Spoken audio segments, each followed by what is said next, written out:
بسم اللہ الرحمن الرحیم۔ السلام علیکم۔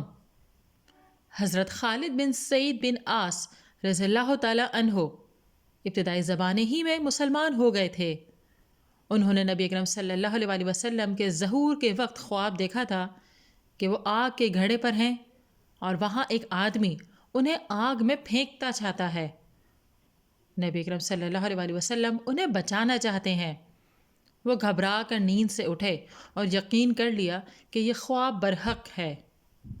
انہوں نے یہ خواب حضرت ابوبکر رضی اللہ تعالیٰ عنہ کو سنایا تو انہوں نے ان سے فرمایا، میں تمہاری بھلائی کا ارادہ رکھتا ہوں، یہاں اللہ کے رسول موجود ہیں، تم ان کی اتباع کر لو۔ حضرت خالد بن سعید رضی اللہ تعالیٰ عنہ وہاں پہنچے اور مسلمان ہو گئے۔ اپنے باپ سے ڈرتے ہوئے انہوں نے اپنا اسلام مخفی رکھا، لیکن جب باکثرت گھر سے غائب رہنے لگے تو ان کے باپ کو علم ہو گیا۔ چنانچہ ایک روز انہوں نے اپنے دوسرے بیٹوں کو جو بھی اسلام نہیں لائے تھے بھیجا تاکہ خالد کو پکڑ کر انہیں لے کر آئے، تو باپ نے انہیں ڈانٹا اور ان کے ہاتھ میں کوڑا یا لاٹھی جو بھی تھا اس سے اتنا مارا کہ لاٹھی ان کے سر پر ٹوٹ گئی۔ پھر انہیں مکہ میں قید کر لیا اور ان کے بھائیوں کو ان سے کلام کرنے سے منع کر دیا اور ان کے عمل سے بچنے کی تلقین کی۔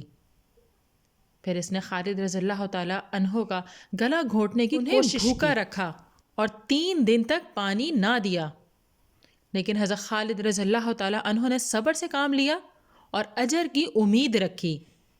پھر ان کے باپ نے کہا، واللہ میں تیری خوراک بھی بند کر دوں گا۔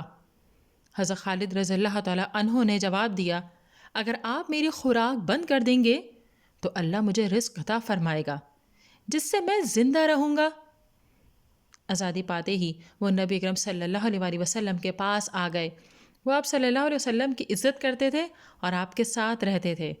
پھر جب مسلمان دوسری بار ہجرت کے لیے حبشہ جانے لگے تو انہوں نے ان کے ہمراہ ہجرت کی۔